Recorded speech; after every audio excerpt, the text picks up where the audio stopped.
Olá, pessoal. Vamos para a resolução da nossa 13ª lista dirigida. A abstenção na votação, mesmo em números elevados, não poderá provocar a realização de nova eleição por falta de amparo legal. Nesses casos, os eleitores que não compareceram para votar perderam a oportunidade de escolher seus representantes, delegando a outros o direito de escolher as pessoas que irão governar em nome de todos, votantes ou não. De certo modo, ainda permitiram a valorização do voto daqueles que compareceram, que proporcionalmente terão maior peso. Os votos nulos, assim como os votos brancos e as abstenções, não são computados como votos válidos. Todo ano de eleição é a mesma coisa. Muitas pessoas repassam mensagens dizendo que se metade dos eleitores votarem em branco ou nulo, ou se simplesmente mais da metade dos eleitores não comparecerem, a eleição será anulada, o que não é verdade. O gráfico a seguir mostra o resultado do segundo turno da eleição para governador de um estado brasileiro. Analisando os dados, a porcentagem de votos válidos recebido pelo candidato vencedor foi de. Então, vamos tentar entender, gente. Todo ano que tem eleição, aparece uma fake news dessa, falando que a eleição vai ser anulada, dependendo do que acontecer, e isso não é verdade. O que acontece é que quando a pessoa não vota, ou seja, quando tem abstenção, ou até mesmo em casos em que a pessoa opta por votar nulo ou em branco, o que acontece é que diminuem os votos válidos. E aí acaba privilegiando, né? Então a gente tem que tomar um certo cuidado com isso. Como é que nós vamos resolver essa questão? Repara, brancos e nulos nessa eleição, 45% aqui são os brancos ou nulos. Abstenções, 15%. Esse aqui é o povo que não votou. Então, pessoas que não votaram. Candidato A teve 10%. Candidato B teve 30% dos votos. Só que aí você tem que entender o seguinte: ele teve 30% do total, considerando brancos e nulos e considerando as abstenções, quem não votou. Isso não significa que ele teve 30% dos votos válidos. E é nessa parte que eu quero que vocês entendam. Repara, 45% votaram em branco ou nulo. 15% não votaram em ninguém. Por quê? Porque eles simplesmente não compareceram. Então, aqui são as abstenções. Deixar assim. Ou seja, qual que foi o total de votos válidos? O total de votos válidos foi 40%. Ah, Ju, por quê? Foram os 30% que votaram no candidato B e os 10% que votaram no candidato A. Então é isso que eu preciso que vocês entendam. 40% dos votos representam 100% dos votos válidos. O candidato teve 30%. Um candidato que teve 30% teve X% dos votos válidos. Então, esse é o segredo para essa questão. Somente conta os votos que foram válidos. Quem não votou ou quem anulou ou deixou em branco o voto não é contado como voto válido. Então, entende? 40% do total representa 100% dos votos válidos. Nosso objetivo agora é resolver essa regra de 3. Esse símbolo cancela com esse zero cancela com esse, vai ficar 4x, vai ser igual a 300%. O que vai ser o x? Vai ser 300 dividido por 4. Gente, 300 dividido por 4 dá 75%. Então, o candidato que venceu as eleições, né, porque foi o candidato B que teve mais votos, ele teve 30% do total de votos, mas ele teve 75% dos votos válidos. Então, que letra que a gente vai marcar aí? Resposta correta, letra E. Segunda questão. Marcela fez um empréstimo de R$ 2.500 a uma taxa de 5% ao mês. De acordo com o combinado, ela poderia fazer pagamentos mensais intermediários. Os pagamentos foram feitos da seguinte maneira: 30 dias após a tomada do empréstimo, pagamento de R$ 1.625. 60 dias após a tomada do empréstimo, nenhum pagamento realizado. 90 dias após a tomada do empréstimo, pagamento de R$ 802,50. 120 dias após a tomada do empréstimo, foi o último pagamento realizado. A quantia total paga por Marcela por esse empréstimo em real foi. Olha, isso aqui, gente, é um tipo de problema que é muito comum de aparecer. Por quê? Porque é o tipo de problema que apresenta pagamentos intermediários. Isso aqui é muito importante que vocês saibam. Por quê? Porque quando a gente está falando a respeito de juros, sempre que tiver uma entrada, ou então quando houver pagamentos intermediários, você precisa fazer o que a gente chama de atualização do saldo devedor. Então, aqui é necessário atualizar o saldo devedor. Ah, Ju, como assim? Você vai entender na prática como é que funciona isso. Aí um detalhe. O melhor jeito que eu considero para a gente resolver questões desse tipo é fazendo uma linha do tempo. Como assim? Na verdade, a gente vai tentar entender como é que funciona a longo prazo aqui, né, o desenrolar desse empréstimo que foi feito.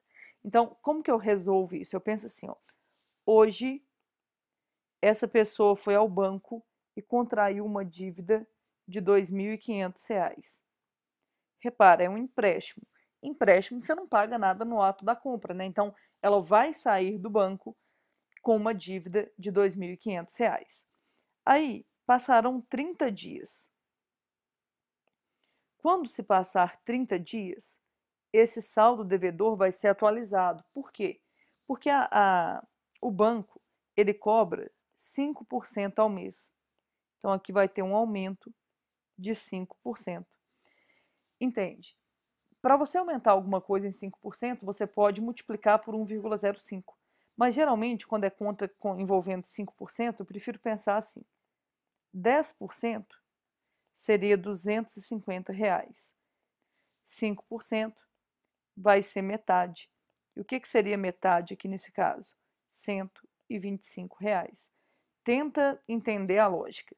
Essa pessoa devia R$ 2.500, 30 dias depois, a dívida dela estava em R$ 2.625. Ela poderia não fazer nenhum pagamento aqui, mas não foi isso que aconteceu. Dá uma olhada. 30 dias depois, ela resolve fazer um pagamento de R$ 1.625. E é essa parte que eu preciso que você entenda. Como ela fez esse pagamento, o saldo devedor dela foi atualizado. Ela chegou ao banco devendo R$ 2.625, mas como ela fez um pagamento de R$ 1.625, o saldo devedor dela caiu para R$ 1.000. Que conta que eu fiz? 2.625 menos 1.625. Beleza. Vamos passar mais 30 dias. E aí já são 60 dias da tomada do empréstimo.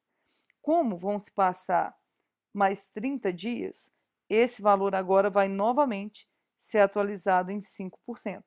Mas cuidado, não vai ser 5% de 2.500, vai ser 5% do que ela efetivamente está devendo. Então vai ser 5% de 1.000. De novo, como é que eu penso nisso? Eu imagino, 10% de 1.000 seria R$ 100. 5% vai ser 50. Mas se você quiser fazer a conta, tudo bem, tá? Isso significa que quando ela foi ao banco nesse dia, ela estava devendo R$ 1.050. Só que repara, ela não conseguiu fazer nenhum pagamento nesse dia. Ou seja, aqui não vai ter atualização do saldo devedor. Ela chegou ao banco devendo R$ 1.050 e vai sair do banco devendo R$ 1.050. Não pagou nada, vai ficar nesse 1.050 aí. Beleza. Vão se passar mais 30 dias. Aí já são 90 dias do empréstimo. Esses R$ 1.050 vão ser corrigidos novamente em 5%. Pensa de novo para mim. 10% seria R$ 105. 5% vai ser metade. O que é metade de R$ 105? Vai ser R$ 52,50. Então, ela estava devendo R$ 1.050. Aumentou em R$ 52,50. Então, a dívida dela, 90 dias depois do empréstimo, vai ser de R$ 1.102,50. Só que tem um detalhe: nesse dia, a pessoa resolveu fazer um pagamento. Então, a gente vai ter que atualizar o saldo devedor, porque ela pagou R$ 802,50. Pensa aí, se ela pagou R$ 802,50, subtraindo aqui, o que vai dar isso, hein? Vai dar R$ 300. Então, repara, ela ainda não pagou a dívida dela toda. Vai passar mais 30 dias. E aí, finalmente, nós vamos chegar no dia em que ela vai quitar essa dívida. Só que, mais uma vez, o que vai acontecer? Essa pessoa vai ter esse saldo devedor aumentado em 5%. Pensa aí para mim. 10% seria R$ 30. 5% vai ser R$ 15. Então, no último dia, ela está devendo R$ 315. E aí ela finalmente consegue quitar o financiamento. E aí, no último pagamento, ela fez um pagamento de R$ 315. Agora, cuidado. O que a questão está querendo saber? A questão quer saber o total que ela pagou por esse financiamento. Repara, a primeira vez que ela fez um pagamento, ela pagou R$ 1.625. Depois ela pagou R$ 802,50. E finalmente ela pagou R$ 315. Agora é só a gente somar esses valores aí. Dá uma olhada. Aqui vai dar 0, 5, 12, vai 1. Aqui vai dar 3, 4. Aqui vai dar 14, 17, vai 1, 2. Duas casas decimais, então aqui vai ter que ter duas casas decimais. Qual que foi o valor total pago por essa pessoa? R$ 2.742,50. Alternativa correta, letra A. Então, não se esqueçam, sempre que houver pagamentos intermediários, é necessário atualizar o saldo devedor. E a melhor maneira para você atualizar o seu saldo devedor é pensando numa linha do tempo. Terceira e última questão aí da nossa lista. A figura a seguir mostra um terreno que vai ser preparado para o plantio de feijão e milho. A parte sombreada receberá sementes de feijão e a não sombreada será destinada à plantação de milho. Os pontos M, N, P, Q, R, S são pontos médios dos lados AB, AC, BC, NP, NC e PC, respectivamente. Analisando as informações, a razão entre a área que receberá a plantação de milho e a que receberá a plantação de feijão nessa ordem é. Então, como é que a gente vai ter que pensar nisso? Ó, a área que vai receber o feijão é a parte sombreada. A outra área que não está sombreada é a área que vai receber a plantação de milho. O segredo para a gente resolver essa questão é que aqui a gente tem vários pontos médios. Confere comigo. M é ponto médio de AB. Então, se eu chamar esse pedacinho aqui de A, esse pedaço é A. Ah, Ju, eu tinha que dar nomes? Não. Se você não quiser dar nome, não tem problema. Eu vou dar nomes porque eu estou explicando e eu quero que vocês entendam realmente o que está acontecendo. Depois ele conta que N é ponto médio de AC. Então, o N divide o AC aqui ao meio. Vou dar nome daqui a pouco. Depois ele conta que o P é ponto médio de BC. Confere. Ó. P é ponto médio de BC. Depois, o Q é ponto médio de NP. Localiza aqui para mim, ó. NP. O Q é ponto médio. Vou chamar aqui de B, aqui vai ser B. Depois ele fala que R é ponto médio de NC. R é ponto médio de NC. Se eu chamar aqui de D, aqui vai ser D. Agora, entende por que eu dei nome só agora? Repara, esse pedacinho aqui vai ser 2D. Então, esse pedaço aqui vai ser 2D. E, finalmente, S é ponto médio de PC. Então, se eu chamar aqui de E, aqui vai ser E. E aqui, ó, vai ser 2E. Logo, aqui também vai ser 2E. Eu estou colocando esses nomes, gente, mas na prática nem precisaria disso, tá?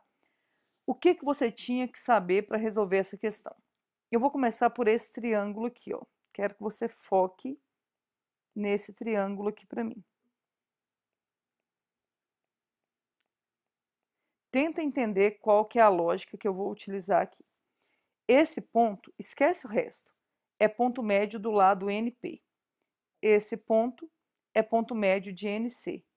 Quando eu venho aqui e uno dois pontos médios dos lados de um triângulo, eu estou traçando a base média desse triângulo. Só que aqui é ponto médio e aqui também é ponto médio. Então, esse segmento também vai ser base média. Agora, não está traçado, mas eu poderia vir aqui, ó, e traçar esse segmento. Esse segmento também seria base média. Tá, mas onde que eu quero chegar? Eu quero que você entenda o seguinte. Quando a gente traça as três bases médias de um triângulo, a gente divide o nosso triângulo original em 4 triângulos menores. E esses 4 triângulos menores são congruentes pelo caso lado, lado, lado. Repara, ó, se aqui é base média, esse lado que é R mede E. Então, você consegue, aqui, ó, por exemplo, vai ficar meio apertado, mas esse pedacinho aqui mede D. Por quê? Porque é base média em relação a esse lado. E esse pedacinho aqui é base média em relação a esse. Então, aqui vai ser B. O que eu quero que você entenda? Eu vou tirar esses valores ali, porque está muito apertado, tá? Eu quero que você entenda o seguinte. Ao traçar as três bases médias de qualquer triângulo, você o divide em 4 triângulos menores que são congruentes. E eles são congruentes pelo caso lado, lado, lado. Tá, mas e aí, Ju? E aí que se dois ou mais triângulos são idênticos, eles têm a mesma área. Se eu chamar a área desse triângulo aqui de A área desse triângulo aqui vai ser A. A área desse triângulo aqui vai ser A. E a área desse triângulo aqui vai ser A. Só que só isso não é suficiente, porque eu preciso do resto.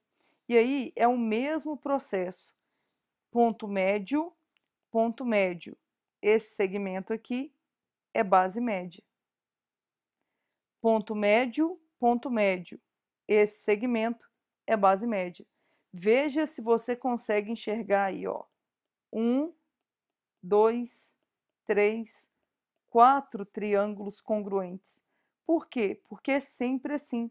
Sempre que você traçar as três bases médias de um triângulo qualquer, você vai dividi-lo em 4 triângulos menores que são congruentes. Mas pensa, a área desse triângulo aqui é 4A. Quem que vai ser a área desse triângulo? 4A.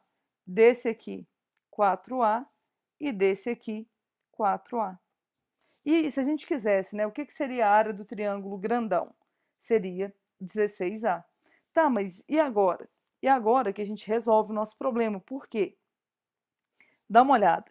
O que vai ser a área de plantação de milho? A área de plantação de milho é a área não sombreada. 4A mais A mais A. Então, a área do milho vai ser 6A. O que vai ser a área destinada ao plantio do feijão? Vai ser a área colorida.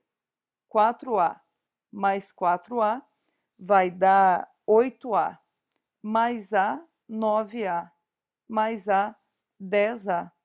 Agora é só você fazer o que ele te pediu. O que ele pediu?